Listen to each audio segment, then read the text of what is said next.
In this training video, I'm going to teach you how to search for vacant properties in REIPro. So the very first thing I want to do is actually select a location.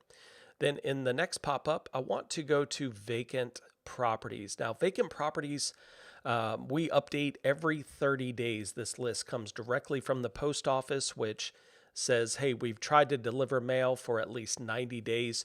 Nobody's picking up the mail, and then they deem the property vacant, meaning they're not going to send any mail that way. So obviously vacant properties in general are great lead generation sources. I've done so many of these deals. And it's a great lead source if you're just getting started, especially from a wholesaling or rehabbing point of view. I'm going to go ahead and hit done and then click search.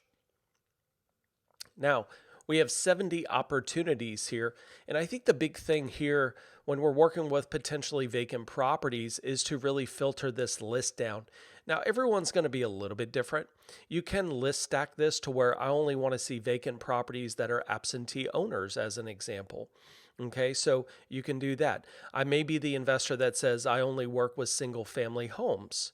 You could be that investor. Now, I think the big thing when we talk about vacant properties, I always look at equity, right? So the minimum equity percentage that I want to see in a property should be 50%. We don't use LTVs and what the loan model is on it. Me as an investor, I want to say how much equity is in this property. I want to see a minimum 50%. Now you can adjust this a little bit as needed. This is just my personal preferences. Now, as far as estimated value, generally you might be working that middle price range or just below. That's very investor specific and totally up to you. If I want to exclude any kind of HELOCs on here, I could also exclude any reverse mortgages that are out there. Just simple fact that we may not have all the information in front of us on a reverse mortgage, that we may want to exclude that. Some investors want to kind of pinpoint the bedrooms and baths and so forth. I think in general, I focus on numbers. The numbers have to make sense or it's not a deal. And so I do exclude those. I do one thing I like to do is individually owned. I want an individual to own this, not a company. It's very difficult to market a company. Now, where does this particular owner live? Do they live in state or out of state? And the reason why I say that is because we know it's vacant, but we're also saying it's also an absentee owner. So the tax assessor is sending the tax bill to a different address.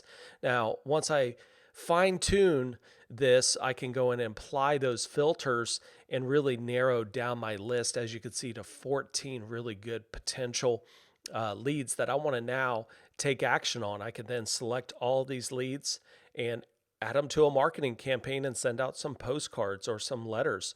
Or I can immediately start working, because it's only 14 properties. It's not like 500 properties. I can move them to my property section and start working those properties as well, doing a skip trace and so on. So that's how I do a vacant property search. Again, you can always fine tune that meets your best buying criteria, but hopefully that'll help get you started. And hope you enjoyed it and look forward to seeing you on the next one.